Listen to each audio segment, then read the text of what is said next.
Hello everyone. आज के video में हम बात करेंगे प्रकाश संश्लेषण, जिसे फोटोसिंथेसिस भी कहते हैं। प्रकाश संश्लेषण एक महत्वपूर्ण जैव रासायनिक प्रक्रिया है जिसके द्वारा हरे पेड़ पौधे जो है अपने लिए भोजन का निर्माण करते हैं और इसी भोजन का इस्तेमाल पृथ्वी के अन्य समस्त जीव जो है इसी भोजन का इस्तेमाल करते हैं। इस प्रक्रिया के दौरान सूर्य का प्रकाश ऊर्जा रासायनिक ऊर्जा के रूप में परिवर्तित हो जाता है जो कि पेड़ पौधों में संचित रहता है। तो इस प्रक्रिया में आप देखेंगे जैसे कि यहाँ पर पौधे जो है प्रकाश संश्लेषण की क्रिया करते हैं जिसमें वे अपने लिए भोजन बनाते हैं। अब इस भोजन को जो है शाकाहारी जीव ग्रहण कर लेता है जिससे कि भोजन के रूप में जो ऊर्जा है वो स्थानांतरित हो जाती है। फिर इस शाकाहारी जीव को कोई दूसरा जीव खा जाता है जिसके कारण से वह जो ऊर्जा है उसमें स्थानांतरित हो जाती है और ये जो प्रक्रिया है वो चलती रहती है।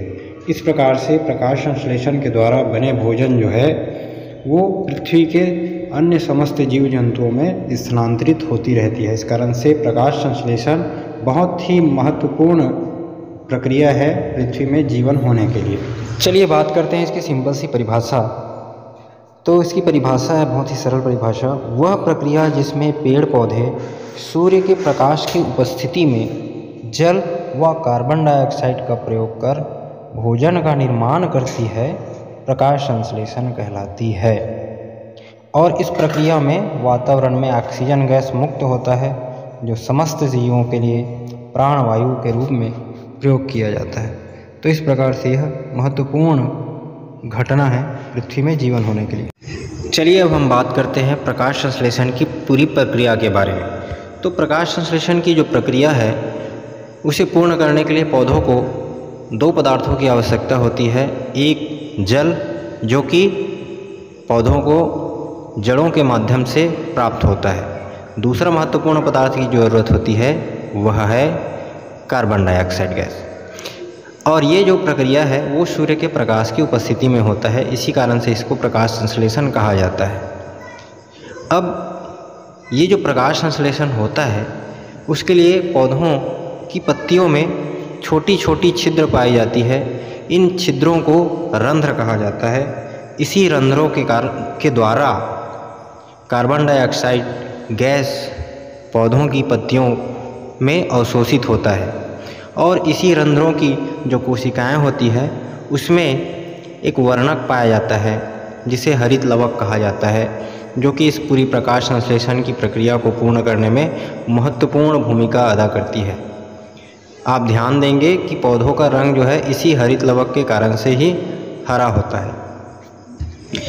प्रकाश संश्लेषण की इस पूरी प्रक्रिया को हम एक रासायनिक सूत्र के द्वारा उसको व्यक्त कर सकते हैं जिसे प्रकाश संश्लेषण का रासायनिक समीकरण कहा जाता है।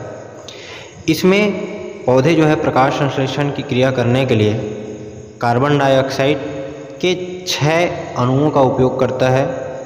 साथ ही साथ इस प्रकाश संश्लेषण की प्रक्रिया में जल के 12 अणु जो है इस पूरी प्रक्रिया में भाग लेते हैं। इस पूरी प्रक्रिया के संपन्न होने के पश्चात ग्लूकोज के 1 अणु का निर्माण होता है। साथ ही साथ वहाँ पर ऑक्सीजन के 6 अणुओं का भी निर्माण होता है, जो कि इसी स्टोमेटा यानी कि जो पत्तियों में पाए जाने वाले जो रंध्र हैं उनके द्वारा वातावरण में मुक्त कर दिया जाता है। साथ ही साथ इस प्रक्रिया में जल भी शेष जो है बचता है।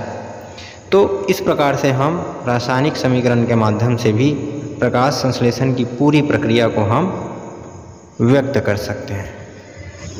तो इस प्रकार से आपने देखा कि पृथ्वी में हरे पेड़ पौधों के द्वारा एक महत्वपूर्ण प्रक्रिया होती है जिसको हम प्रकाश संश्लेषण कहते हैं। और इस प्रक्रिया के द्वारा पेड़ पौधे जो है पृथ्वी के समस्त जीवों के लिए भोजन का निर्माण करते हैं।